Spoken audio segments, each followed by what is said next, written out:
bring it to the shores of America. We have an article coming out in tomorrow's New York Post where we give you the stats. We've had 82 ISIS suspects arrested in America in a 20-month period, and of those, a full 30% had no intention of going to Iraq or to Syria to fight. They had decided to kill Americans on U.S. soil. As a result, don't wait for Uncle Sam to protect you. Every American has a duty and a responsibility to be aware of the threat and be prepared to protect themselves. That was my message. Oh my gosh, 6 years ago, when I was with Megyn Kelly on Fox News. It's so great when you haven't seen somebody for a while and you want to see them and they say yes. And she's with us today. She says, just introduce me as a journalist. She's much more than that. She's the host of the Megyn Kelly Show. It's been far too long. Welcome to America First, Megyn. It is so good to see you. That brings back such, well, I shouldn't say fun memories, but it kind of was fun. We had fun on the Kelly File with you. You were a great host. I did a couple of hits with you remotely and then from your New York studio. Since then, lots of things have happened in my world, in your world. You have gone from Fox to NBC and now carved out, I love the name, I was looking up your production company, Devil May Care, fabulous. And you've kind of carved out a niche for yourself in this insane polarized media environment that I think a lot of us can envy. Let me tell our listeners, our viewers, our millions of listeners and viewers, the people who are watching us live streaming on YouTube as well, what's special about the way Megyn does it. So you were not too long ago on our buddy Dave Rubin's show, and it's a 30-second clip, but it is some of the best quote-unquote analysis, it's beyond journalism, I've heard in a long time. Eric, play cuts.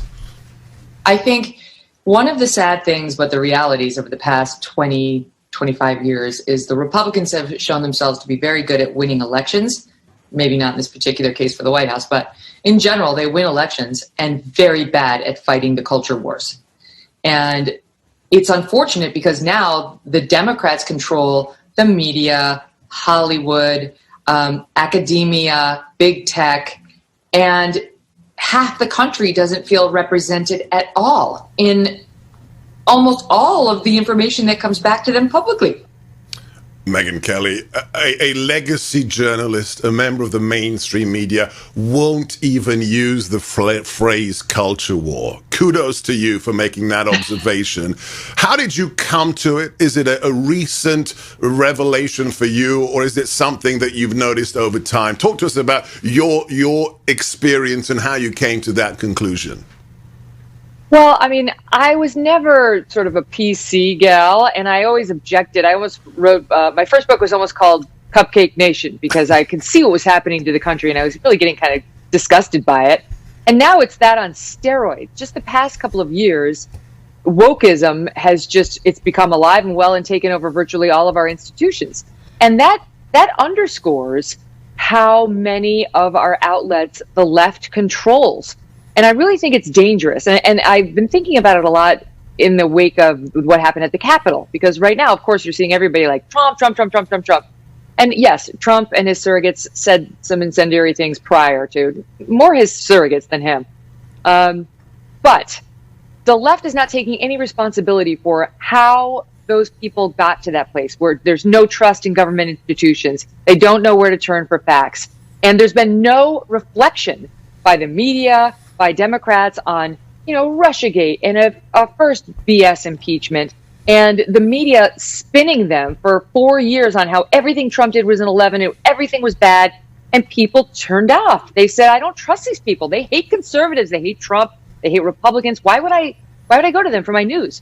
And it's become a real problem because those institutions have completely sacrificed their credibility, and now people, I think, are a little untethered for where they go for real news.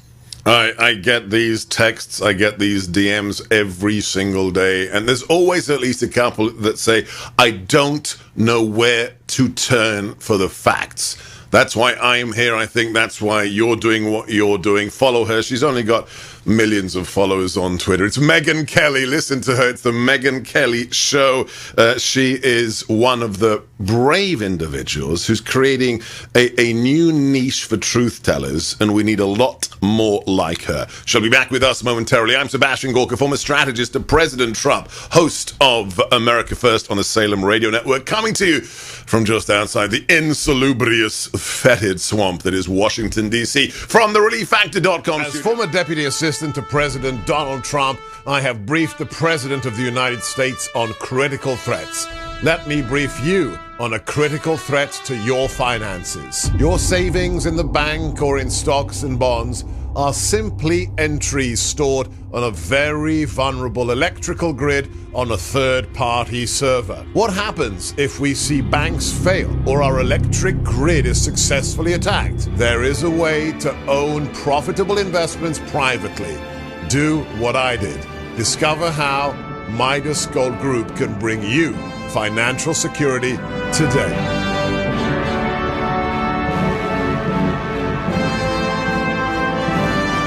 This is America First with Sebastian Gorka. She started in the swamp with my buddies at WJLA. I just found that out today. It's a small, small world. She's a qualified attorney. And the coolest thing about Megyn Kelly is not her ace reportage.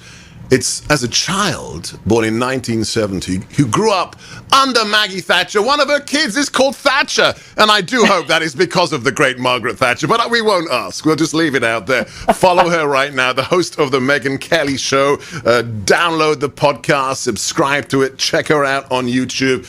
Also follow her at Megyn Kelly on Twitter. Megyn, you know me.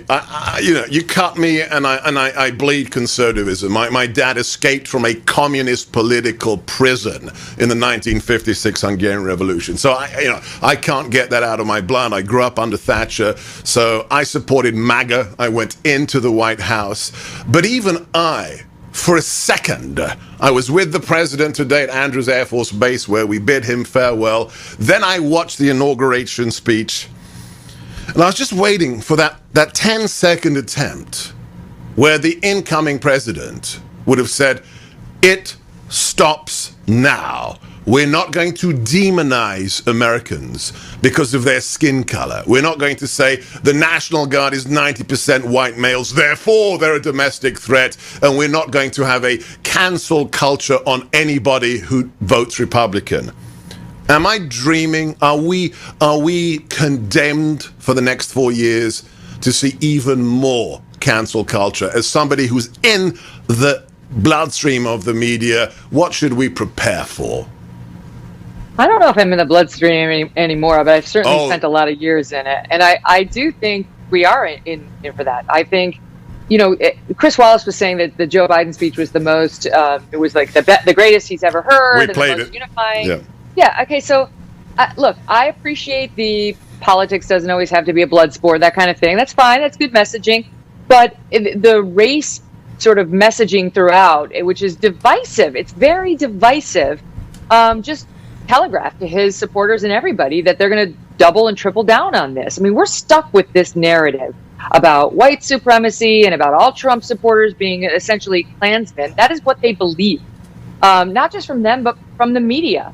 And I really think, that if people don't start standing up and challenging this, and I know it's easy for you and me, we have platforms, we have microphones, but I mean civilians, regular people need to start standing up and saying, just stop.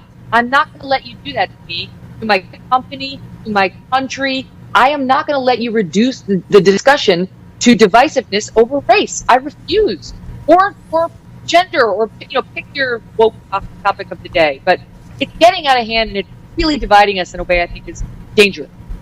So let's talk about what those people without platforms should do or could do. So you've got your show, you've got your podcast, we've got this radio show, we've got our YouTube. We're approaching 30 million views, 3 million listeners every single day. For those who don't have those platforms, can you share with them